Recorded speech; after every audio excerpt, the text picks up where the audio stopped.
கத்த 5 கத்த 6 எல்லாம் கரண்ட் கட் ஆகிடுச்சு. இப்போ தான் சோதனை மேல் சோதனை. அஸ்ஸலாமு அலைக்கும் வரஹ்மத்துல்லாஹி வபரகாத்துஹு. அன்பார்ந்த அனைத்து உறவுகளுக்கும் இனிய காலை வணக்கம். உங்கள் மீது சாந்தியும் சமாதானமும் உண்டாகட்டும். இன்றைய காலை பொழுது உங்கள் அனைவருக்கும் இனிய பொழுதாக அமைய எல்லாம் வல்ல இறைவனை பிரார்த்தித்தவனாக இன்றைக்கும் கோயத்துடைய பல முக்கியமான செய்திகளை பற்றி தான் பார்க்க போகிறோம். வீடியோவை கடைசி வரைக்கும் பாருங்கள். தெரியாத நண்பர்களுக்கும் மறக்காம ஷேர் பண்ணுங்கள். வீடியோ பிடிச்சிருந்தா ஒரு லைக் பண்ணுங்கள், சப்ஸ்கிரைப் பண்ணுங்கள், தொடர்ந்தும் சப்போர்ட் பண்ணுங்கள். கோயத்துடைய மதிப்பு அவ்வளோதான் பார்த்தலாம். இலங்கைக்கான ரூபாயில் ஒரு தினாரின் மதிப்பு 964 ரூபாய் 97% உள்ளது. இந்தியாவின் ரூபாயில் ஒரு தினாரின் மதிப்பு 280 ரூபாய் 1% உள்ளது. இது அல்முல்லா எக்ஸ்சேஞ்சுடைய அப்ளிகேஷன் ஆன்லைன் ரேட் ஆகும். கூகுள் ரேட்டை பார்த்தலாம். இலங்கைக்கான ரூபாயில் ஒரு தினாரின் மதிப்பு 982 ரூபாய் 15% உள்ளது. இந்தியாவின் ரூபாயில் ஒரு தினாரின் மதிப்பு 279 ரூபாய் 53% உள்ளது. அமான் எக்ஸ்சேஞ்ச் ரேட்டை பார்த்தலாம். இலங்கைக்கான ரூபாயில் ஒரு தினாரின் மதிப்பு 966 ரூபாய் 20% உள்ளது. இந்தியாவின் ரூபாயில் ஒரு தினாரின் மதிப்பு 280 ரூபாயாக உள்ளது. ஜஜில் எக்ஸ்சேஞ்ச் ரேட்டை பார்த்தலாம். இலங்கைக்கான ரூபாயில் ஒரு தினாரின் மதிப்பு 970 ரூபாய் 55% உள்ளது. இந்தியாவின் ரூபாயில் ஒரு தினாரின் மதிப்பு 279 ரூபாய் 95% உள்ளது. ஜஜில் எக்ஸ்சேஞ்ச் பற்றிய மேலதிக தகவல்களை தெரிந்து கொள்ள 97 23 54 61 என்ற வாட்ஸ்அப் இலக்கமூடாக தொடர்பு கொள்ளுங்க. தினந்தோறும் ரேட்டையும் பெற்றுக்கொள்ளுங்க. இலங்கைக்கான ரூபாயில் ஒரு தினாரின் மதிப்பு 970 ரூபாயாக உள்ளது. இந்தியாவின் ரூபாயில் ஒரு தினாரின் மதிப்பு 280 ரூபாய் 3% உள்ளது. இது ARY எக்ஸ்சேஞ்சுடைய அப்ளிகேஷன் ஆன்லைன் ரேட் ஆகும். KBE எக்ஸ்சேஞ்ச் இலங்கைக்கு 961 ரூபாய் 90% வழங்கியிருந்தாங்க. அதே போல இந்தியாவுக்கு 279 ரூபாய் வழங்கியிருக்கிறாங்க. குவைத்தில் பல எக்ஸ்சேஞ்சுகள்லையுமே அக்கௌண்ட் நம்பரை மறைச்சிடுறாங்க. இதை பற்றியும் உங்களுக்கு தொடர்ந்துமே தெரிய தருது. நீங்கள் ஏதாவது ஒரு புதிய எக்ஸ்சேஞ்சுக்கு பழைய பற்றுச்சீட்டோட போகிறீங்களா தான் நிச்சயமாக அதில் அக்கௌண்ட் நம்பர் இருக்கா அப்படின்றத செக் பண்ணிக்கோங்க. அப்படி இல்லாத பட்சத்தில் எழுதிட்டு போனாலும் பிழை இல்லாத அக்கௌண்ட் நம்பர் எழுதிட்டு போங்க. ஏதாவது ஒரு நம்பர் பிழைத்தாலும் கூட உங்களுடைய பணம் நாட்டுக்கு போய் சேராது. அந்த பணத்தை திரும்ப பெறணுமா இருந்தாலும் ரொம்ப நாட்களாகும். மறுபடியும் கட்டணம் செலுத்த வரும். அதே போல் எக்ஸ்சேஞ்சுகளில் பணம் அனுப்பி முடித்ததும் மறக்காமல் பற்றுச்சீட்டை செக் பண்ணி பாருங்கள். எல்லா டீட்டெயில்ஸும் சரியாக இருக்கான்னு. ஒருவேளை நீங்கள் சரியான டீட்டெயில்ஸ் கொடுத்ததாலும் எக்ஸ்சேஞ்சில் உள்ளவங்க பிளவுறதுக்கும் வாய்ப்பு இருக்குது. யுனைடெட் கல்ஃப் எக்ஸ்சேஞ்ச் கார்பரேஷன் இந்தியாவுக்கு பணம் அனுப்ப 750 ஃபில்ஸும் இலங்கை பணம் அனுப்ப ஒரு தினாரும் கட்டணமாக அறவிடுறாங்க. அல்சாமில் எக்ஸ்சேஞ்ச் கார்பரேஷன் ஒரு தினார் மட்டுமே கட்டணமாக அறவிடுறாங்க. யூஜே எக்ஸ்சேஞ்ச் கார்பரேஷன் ஒரு தினார் மட்டுமே கட்டணமாக அறவிடுறாங்க. குவைட் ஏஷியன் இன்டர்நேஷனல் எக்ஸ்சேஞ்ச் 750 ஃபில்ஸ் மற்றும் ஒரு தினார் போன்ற கட்டணங்களும் அறவிடுறாங்க. குவைட்டில் Al Nada, ARY, Aman exchange, UJ, அல்சாமில், Ansari exchange, Lulu exchange, Joyalukkas, KBE, UAE, Oman exchange, Bahrain exchange, BEC, world street exchange, ஜஜில் எக்ஸ்சேஞ்ச், மெலிக் exchange, international exchange, Al Safa exchange, இது போன்ற இன்னும் பல எக்ஸ்சேஞ்சுகள் இருக்குது. ஒவ்வொரு எக்ஸ்சேஞ்சுகள்லையும் ஒவ்வொரு விதமான கட்டணங்கள் இருக்குது. அதுலேயும் குறிப்பாக பார்த்தீங்கன்னா ARY எக்ஸ்சேஞ்சை பொறுத்தவரையில் இந்த நாட்களில் 900 ஃபில்ஸ் மற்றும் 750 ஃபில்ஸ் போன்ற கட்டணங்கள் தான் அறவிடுறாங்க. அதே போல் ஜஹராவில் சுலைமான் அல் முகாசிம் எக்ஸ்சேஞ்சில் பார்த்தீங்கன்னா 750 ஃபில்ஸ் தான் கட்டணமாக அறவிடுறாங்க. ரேட்டும் நல்ல பெஸ்ட்டான ரேட் வழங்குறாங்க. உங்களுக்கு குறைஞ்சது 350 ஃபில்ஸ்லேருந்து 500 ஃபில்ஸ் வரைக்கும் லாபம் இருக்குது இந்த எக்ஸ்சேஞ்சுகளில் பணம் அனுப்பும்போது. அதே மாதிரி தான் சஜில் எக்ஸ்சேஞ்ச், மலிக் எக்ஸ்சேஞ்ச், அல்சாமில், யூஜே, அல் சஃபா எக்ஸ்சேஞ்ச் இது போன்ற எக்ஸ்சேஞ்சுகளில் பணம் அனுப்பும்போது 250 ஃபில்ஸ் உங்களுக்கு கட்டண அடிப்படையில் லாபமாக இருக்கும். முடிந்த வரைக்கும் இது போன்ற நல்ல எக்ஸ்சேஞ்சுகளில் உங்களுடைய கஷ்டப்பட்டு சம்பாதிக்கக்கூடிய பணத்தை அனுப்புங்க. நல்ல எக்ஸ்சேஞ்சுகளை பற்றிய மறக்காம கமெண்ட்ல மென்ஷன் பண்ணுங்க. தெரியாத நண்பர்களும் தெரிந்து கொள்ளட்டும். குவைத்துடைய தங்கத்திலே பார்த்தலாம். 1 கிராம் 18 கேரட் தங்கத்தின் விலை 22 தினார் 663 ஃபில்ஸ். 1 கிராம் 21 கேரட் தங்கத்தின் விலை 26 தினார் 440 ஃபில்ஸ். 1 கிராம் 22 கேரட் தங்கத்தின் விலை 27 தினார் 709 ஃபில்ஸ். 1 கிராம் 24 கேரட் தூய தங்கத்தின் விலை 30 தினார் 217 ஃபில்ஸ். குவைத்துடைய தங்க விலை மறுபடியும் அதிகரித்துள்ளது. நேற்றைய தினம் கம்மியாக இருந்துச்சு, மறுபடியும் அதிகரித்துள்ளது. பழைய தங்கங்களுக்கு இந்த நாட்களில் நல்ல விலை கிடைக்கும். குவைத்தில் கிட்டத்தட்ட 30க்கும் மேற்பட்ட பகுதிகளில் மின்சாரம் தடைப்படும் அபாயம் இன்றைக்கும் இருக்குது. 2 மணி நேரங்களுக்கு மின் வெட்டு அமலில் உள்ளது. யாருமே லிஃப்ட் பாவிக்க வேண்டாம் என்றும் எச்சரித்துள்ளார்கள் தீயணைப்புத்துறை. அதே போல இன்னொரு முக்கியமான விடயம், 42 டிகிரி செல்சியஸ் வரைக்கும் வெப்பம் அதிகரிக்கப் போகின்றது. மகப்பேற்று மருத்துவமனை திறந்து வைக்கப்பட்டது. சிறப்பு அம்சங்கள் பல உள்ளடக்கப்பட்டுள்ளது. MP மஜீத் அவர்களுக்கு 2 ஆண்டுகள் கடூழிய சிறை தண்டனை. ஸ்மார்ட் போன் ஸ்மக்லிங் மற்றும் பேங்க் டேட்டா திருட்டு. எஜிப்தியன் மற்றும் சிரியன் கேங் கைது. அன்பார்ந்த உறவுகளே, நான் உங்கள் சர்ஃபான் BA Vlog. இன்று நான் வந்திருப்பது லயன் எக்ஸ்பிரஸ் கார்கோவோடு இணைந்து முதலாவது பரிசாக 200 தினார், இரண்டாவது பரிசாக 150 தினார், மூன்றாவது பரிசாக 100 தினார் மற்றும் 10 பேருக்கு ஆறுதல் பரிசு சர்ப்ரைஸ். நீங்க செய்ய வேண்டியதெல்லாம் ஒன்றே ஒன்றுதான். லயன் எக்ஸ்பிரஸ் கார்கோவுடாக ஒரு கார்கோ நீங்கள் நாட்டுக்கு போடணும். அதே போல் இந்த பரிசை வெல்றதுக்கான பாஸ்வேர்ட் என்னுடைய யூடியூப் சேனல் 3லையுமே அட்டாச் பண்ணியிருக்கிறேன். இதில் வரக்கூடிய லோகோவை பாருங்கள். இந்த தம்ப்நெயில் தான் போட்டிருக்கோம். மறக்காமல் என்னுடைய வீடியோவை பாருங்கள். வீடியோவில் ஒரு இடத்துல பாஸ்வேர்டை குறிப்பிட்டிருப்பேன். அதை நீங்கள் சொல்லி கார்கோ போடுங்க. லயன் எக்ஸ்பிரஸ் கார்கோவுடாக பணப்பரிசை அள்ளுங்க. இந்த வீடியோ போடுவதற்கான காரணம் மற்றும் மேலதிக தகவல்கள் ஃபர்ஸ்ட் கமெண்டில் இருக்கிற லிங்கில் இருக்குது. மறக்காமல் போய் செக் பண்ணி பாருங்கள். வானிலை ஆய்வு மையம் இன்றைய தினம் வெப்பநிலை 42 டிகிரி செல்சியஸாக உயர்கிறது என்று தெரிவித்திருக்கின்றார்கள். நாடு வெப்பக்காற்றினால் பாதிக்கப்படுவதால் திறந்த பகுதிகளில் இடியுடன் கூடிய மழை மற்றும் தூசிக்கான வாய்ப்பு இனி வரும் நாட்களில் ரொம்ப அதிகமாக இருக்கும் அப்படின்னு வானிலை ஆய்வாளர்கள் தெரிவிச்சிருக்கிறாங்க. அதே போல் பார்த்தீங்கன்னா நேற்றைய தினம் லெபனானில் தூசி காற்று ஆரம்பமாகி இருக்குது. எதிர்வரும் நாட்களில் குவைத்திலும் அதிகப்படியான தூசி காற்று வரும் வாய்ப்பு இருக்குது அப்படின்னு சொல்கிறாங்க. அதோட சேர்த்து இடியுடன் கூடிய மழை சனிக்கிழமை பெய்வதற்கான வாய்ப்பும் இருக்குதுன்னு தெரிவிச்சிருக்கிறாங்க காலநிலை ஆய்வு மையம். இன்ஷா அல்லாஹ் தயாராக இருங்க. இனி வரும் காலங்களில் காலநிலையுடைய சீற்றம் ரொம்பவும் வேறுபட்டே காணப்படும். அதே போல் தூனுஸ் நாட்டில் துனிஷியாவில் பார்த்தீங்கன்னா 4.4 ரிக்டர் அளவிலான பூகம்பம், அதாவது 10 கிலோமீட்டர் ஆழத்தில் பதிவாகி இருக்கிறதாக தெரிவிச்சிருக்கிறாங்க. பூகம்பத்துடைய தாக்கமும் இனி வரும் நாட்களில் சில நாடுகளில் இருக்கும் அப்படின்னு தெரிவிச்சிருக்கிறாங்க. இப்போ ரீசெண்டாகவே தெரியும் உங்களுக்கு, மியன்மாரில் நடந்த பூகம்பம் பல உயிர்களை காவு கொண்டது. இன்ஷா அல்லாஹ் பிரார்த்தனை பண்ணிக்கோங்க, கவனமாக இருங்க.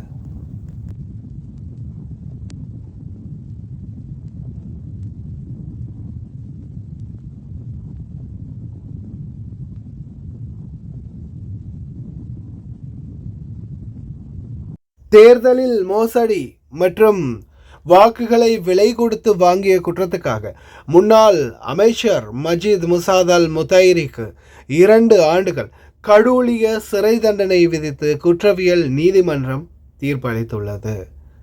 இதோ குவைத்தில் 2 மணி நேர மின்வெட்டு அமலுக்கு வருகிறது. சுப்ராவில் கத்தா 5, கத்தா 6, கத்தா 5, கத்தா 6 எல்லாம் கரண்ட் கட் ஆகிடுச்சு. இப்போ தான் 6:36க்கு கரண்ட் கட் ஆகிடுச்சு.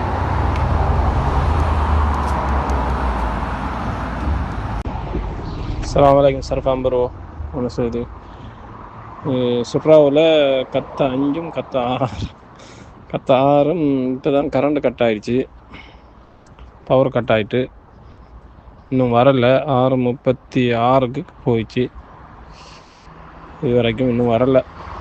பார்ப்போம் இன்னும் நடக்கும். ரோடெல்லாம் இருட்டாரிக்கு, வீடெல்லாம் இருட்டாரிக்கு. இவங்க முன்னேற்பாடுகள் ஒன்றும் செய்யலையே. எல்லா இடத்துல எல்லாரும் ரோட்டில் தான் நிற்கிறானுங்க. சர்ஃபான் ப்ரோ இப்போ வந்துருக்கு 2 மணித்தேரமாக ஆயிடுச்சு. இப்போ வந்து மேடம் சென்னா கால் பண்ணி கேட்ட இடத்துல 2 hour ஆகும்னு சொன்னாங்களாம். அந்த இப்போ தான் வந்திருக்கு கரண்ட். சரியா 2 மணித்தேரம் கட் பண்ணிக்கலாம். தீயணைப்புத்துறையின் மிக முக்கியமான எச்சரிக்கை, குறிப்பாக லிஃப்ட் தயவு செய்து யாருமே பாவிக்க வேண்டாம் அப்படின்னு தெரிவிச்சிருக்கிறாங்க இந்த நாட்களில். ஏன்னா குறிப்பாகவே மின்சார தடை இருக்கிறதால, மின்வெட்டு அமுலில் இருக்கிறதால சில நேரங்களில் உடனடியாக சடனாக லிஃப்ட் வந்து வேலை செய்யாமல் போகிறதுக்கு வாய்ப்பு இருக்குது. அப்படி யாராவது லிஃப்ட்டில் ஸ்ட்ரக் ஆகிட்டிங்கன்னா உடனடியாக 112க்கு 112 என்ற அவசர இலக்கத்துக்கு தொலைபேசி அழைப்பு விடுக்குமாறு தெரிவிச்சிருக்கிறாங்க. அதனால் முடிந்த வரைக்கும் ரொம்ப கவனம். குழந்தைகளோட போகிறவங்க, அதே மாதிரி வயதானவர்களோடு போகிறவங்க லிஃப்ட் யூஸ் பண்ணுறத இந்த நாட்களை தவிர்த்துக்கோங்க. மின்வெட்டு நேற்றைய தினம் அமலில் இருந்த பகுதிகளாக Mangaf, Umm al Hayman, Saad al Abdullah, Jaber Al Ali, Sulaibikhat, Mahboula, Rabiya, Al Salam, தெற்கு Jahra, Fahad Al Ahmad, Hadiya, Abdullah Mubarak, Salmiya, கிழக்கு Hawalli, Khaitan, Al Funaitees, Sabah al Salem, Sabahiya, Jleeb Shuyoukh, Hawalli, Mubarak Al Kabeer, Sabah Al Ahmad, Omariya, Farwaniya, Jahra, பழைய Jahra, Abu Fatira, மேற்கு Abdullah Mubarak, அரப் Abdullah Mubarak, Jaber Al Ahmad. இந்த மாதிரி பகுதிகளில் மின்வெட்டாமல் இருந்தது. இன்றைக்கும் 50க்கும் மேற்பட்ட பகுதிகளில் மின்வெட்டாமலுக்கு இருக்கும் அப்படின்னு தெரிவிச்சிருக்கிறாங்க. தயவு செய்து ரொம்ப கவனமாக இருங்க. இனி வரும் நாட்களில் மின்சாரத்தை முடிந்த வரைக்கும் சிக்கனமாக பாவிச்சுக்கோங்க. தேவையில்லாத நேரங்களில் லைட் ஆன் பண்ணி வைக்காதீங்க. ஃபேனு, பாத்ரூமில் இருக்கக்கூடிய ஃபேன்கள், எக்ஸாஸ்ட் ஃபேன்கள் முதல் கொண்டு தேவையான டைமில் யூஸ் பண்ணுங்கள். கிச்சனில் உள்ள எக்ஸாஸ்ட் ஃபேனாக இருந்தாலும் சமையல் டைமில் யூஸ் பண்ணுங்கள். மற்ற டைம்களில் ஆஃப் பண்ணி வைக்க பாருங்கள். ஆஃப்டர் ஆல் நீங்கள் சார்ஜர் ஃப்ளக்கை கூட கழட்டி வைங்க. பவர் பிளக் இருந்துச்சுன்னா, பவர் பேங்க் இருந்துச்சுன்னா சார்ஜில் போட்டே வச்சுக்கோங்க. மொபைல் ஃபோன்களை சார்ஜில் போட்டு வச்சுக்கோங்க. தேவையான அனைத்து வேலைகளையும் முடிந்த வரைக்கும் துரிதப்படுத்துங்க. அதே மாதிரி டேங்க்கில் தண்ணீர் நிரப்பக்கூடிய அந்த ஸ்பீட் மோட்டர் பம்ப் இருந்துச்சுன்னா அதை வந்து சுவிட்ச் சில டைமில் ஆஃப் பண்ணி இருந்துச்சுன்னா ஆன் பண்ணியே விடுங்க. ஏன்னா எல்லா நேரமும் மின்சாரம் இருக்கும் அப்படின்றது சொல்ல தெரியாது. எந்த நேரத்தில் வேண்டாலும் ஓவர்லோட் சிகப்பு குறியீடு காட்டுதான். எந்த நேரத்தில் வேண்டாலும் மின்சாரம் தடைப்படலாம். தயாராக இருங்க. இதோ அடுத்த மிக முக்கிய தகவல். சிரியன் மற்றும் எஜிப்தியன் கேங் வந்து கைது செய்யப்பட்டிருக்கிறாங்க குற்றத்தடுப்பு பிரிவால். இவங்க வந்து ஸ்மார்ட் ஃபோன்களை கடத்துவது மற்றும் வங்கி தகவல்களை திருடுவது போன்ற நிபுணத்துவம் பெற்ற சில செயல்பாடுகளில் ஈடுபட்டதாக தெரிவிச்சிருக்காங்க. குற்றப்புலனாய்வுத்துறை இயக்குநரகத்தால் இவங்களை வந்து ட்ராக் பண்ணி கைது பண்ணியிருக்கிறாங்க. ரொம்ப கவனம். தவறுகள் செஞ்சிங்கன்னா இந்த மாதிரி மூஞ்சோடையே எக்ஸ்போஸ் பண்ணுவாங்க குவைத்துறை உள்துறை அமைச்சகம். இதன் பிறகு அதே மாதிரி இந்த ஜென்ரல் டிராஃபிக் டிபார்ட்மெண்ட் 2025ஆம் ஆண்டிற்கான டிராஃபிக் அவேர்னஸ் ப்ரோக்ராமை வந்து நடத்த இருக்கிறாங்க. குறிப்பாக உங்களுக்கே தெரியும், குவைத்தை பொறுத்த வரையில் அதிகமான வளைகுடா ஒத்துழைப்பு கவுன்சில் பாதுகாப்பு மாநாடு வந்து குவைத்தில் தான் நடக்கும். இன்றைய தினம் நடைபெறவிருக்கும் குவைத் வளைகுடா ஒத்துழைப்பு கவுன்சில் பாதுகாப்பு ஊடக மாநாடு இன்றைய தினம் நடைபெறுகின்றது. இந்த மாநாட்டில் ஜிசிசி நாடுகளில் உள்ள உள்துறை அமைச்சகங்களுக்கு பாதுகாப்பு மற்றும் போக்குவரத்து விழிப்புணர்வை ஏற்படுத்துவது, பாதுகாப்பு செய்திகளை பரப்புவதில் டிஜிட்டல் வழிமுறைகள் மற்றும் நவீன தொழில்நுட்பங்களின் பயன்பாட்டை மேம்படுத்துவதற்கான வழிகள் மற்றும் சமூகத்தின் பல்வேறு பிரிவுகளுக்கு பயனுள்ள அணுகுகள் மற்றும் ஒத்துழைப்பை மேம்படுத்துதல் போன்ற செயல்பாடுகள் இடம்பெறும் அப்படின்னு தெரிவிச்சிருக்கிறாங்க. தயவுசெய்து ரொம்ப கவனமாக இருங்க வாகன ஓட்டுநர்கள். புதிய ரூல்ஸ் விரைவில். வெளிநாட்டவர்களாக இருந்தாலும் சரி, குவைத்திகளாக இருந்தாலும் சரி, இதோ நேற்றைய தினம் திறந்து வைக்கப்பட்ட மகப்பேற்று மருத்துவமனைகள் புதிய நவீன தொழில்நுட்பங்களுடன் ஆரம்பிக்கப்பட்டிருக்கும் சபா ஹெல்த் ஏரியா புதிய மகப்பேற்று மருத்துவமனைகள் சிகிச்சைகளை பெற்றுக்கொள்ள முடியும் அப்படின்னு தெரிவிச்சிருக்காங்க. நேற்றைய தினம் ஆரம்பித்து வைக்கப்பட்டிருக்குது. இனி வரும் நாட்களில் தொடர்ந்துமே மகப்பேற்றுக்கான அனைத்து செயல்பாடுகளும் இந்த வைத்தியசாலையில் தான் இடம்பெறும் அப்படின்னு தெரிவிச்சிருக்கிறாங்க. டாக்டர் அப்துல்லா அல் சனத் மற்றும் குவைத்துடைய சுகாதார அமைச்சர் டாக்டர் அஹமத் அல் அவாதி அவர்கள் والصلاة والسلام على أشرف المرسلين سيدنا محمد وعلى آله وصحبه أجمعين. ممثل حضرة صاحب السمو الشيخ مشعل الأحمد الجابر الصباح أمير البلاد حفظه الله ورعاه، سمو الشيخ صباح خالد الحمد الصباح ولي العهد حفظه الله، معالي الشيخ فهد يوسف سعود الصباح رئيس مجلس الوزراء بالإنابة، أصحاب المعالي والسمو الموقرون، الزملاء والزميلات الأفاضل، السلام عليكم ورحمة الله وبركاته. إنه لشرف عظيم أن نلتقي في هذا اليوم المشهود في تاريخ البلاد الحديث، تسجل فيه هذه الصفحة المضيئة التي تضاف إلى سجل من إنجازات بلدنا الحبيب المعطاء، وإنه لشاهدا على ما توليه القيادة الرشيدة من اهتمام بالغ بالإنسان محور التنمية وغايتها. وحقيقة إنه لمن دواعي الفخر والاعتزاز أن نلتقي في هذه المناسبة الوطنية الصحية السامية، والتي ازدانت وحظت برعاية كريمة من لدن حضرة صاحب السمو الشيخ مشعل الأحمد الجابر الصباح حفظه الله ورعاه، وتشرفت بحضور سمو الشيخ صباح خالد الحمد الصباح ولي العهد حفظه الله. وإنه في تأكيد رفيع على مكانة هذا القطاع الصحي واهتمام القيادة الحكيمة بمسيرة النماء والارتقاء بجودة الحياة في كويت المستقبل. سموكم الكريم، لقد جهز مستشفى الولادة وفق أعلى المعايير العالمية ليضيف إلى المنظومة الصحية صرحا متكاملا يجمع بين الدقة الطبية واللمسة الإنسانية الراقية، ويضم كفاءات وطنية مؤهلة وتقنيات متطورة ومرافق علاجية مصممة بأدق التفاصيل تراعي الصحة الجسدية والنفسية في آن واحد ضمن بيئة تليق بصحة ورفاهية المواطنين.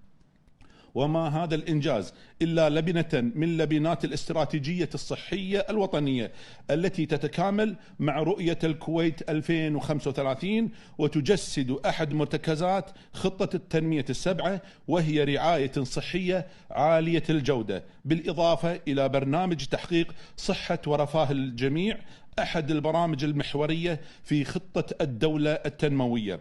كما أن هذه المشاريع تأتي في تناغم واضح مع أهداف التنمية المستدامة للأمم المتحدة في أجندتها لسنة 2030 التي تمثل خارطة طريق عالمية لتحقيق التغطية الصحية الشاملة، وفي تزامن مع احتفال العالم بيوم الصحة العالمي تحت شعار تعزيز صحة الأمهات والمواليد.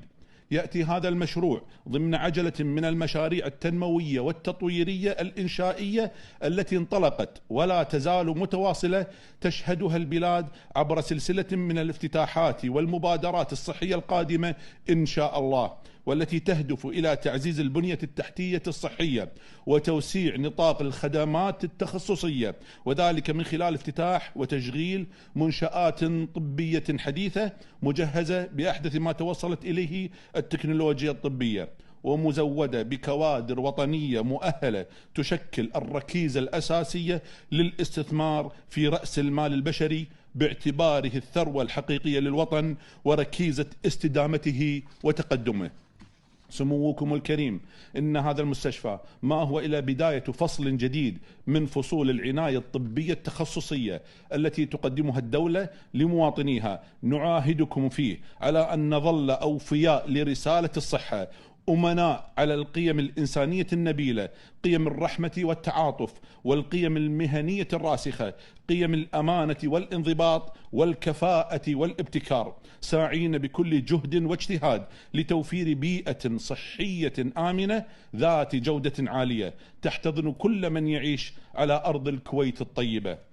حفظ الله الكويت تحت راية سيدي حضرة صاحب السمو أمير البلاد المفدى الشيخ مشعل الأحمد الجابر الصباح حفظه الله ورعاه، وسمو ولي عهده الأمين الشيخ صباح خالد الحمد الصباح حفظه الله، وسمو رئيس مجلس الوزراء الشيخ أحمد العبد الله الأحمد الصباح حفظه الله، وأدام علينا نعمة الصحة والعافية والأمن والأمان والاستقرار، ووفقنا جميعا لما فيه رفعة هذا الوطن العزيز. والسلام عليكم ورحمة الله وبركاته.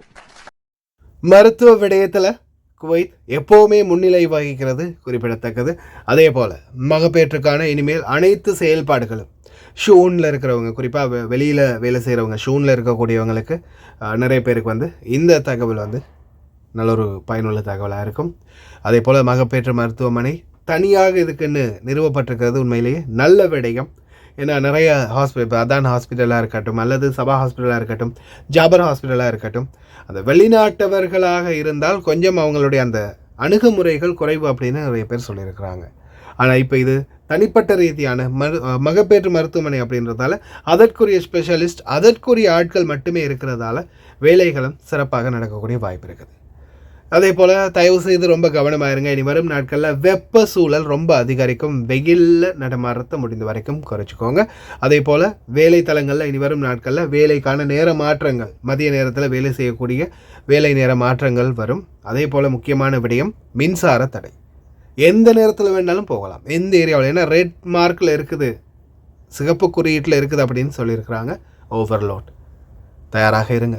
கடைசி வரைக்கும் பார்த்து எல்லாருக்குமே ரொம்ப நன்றி. வீடியோ பிடிச்சிருந்தா ஒரு லைக் பண்ணுங்கள், சப்ஸ்கிரைப் பண்ணுங்கள், தெரியாத நண்பர்களும் ஷேர் பண்ணுங்கள்.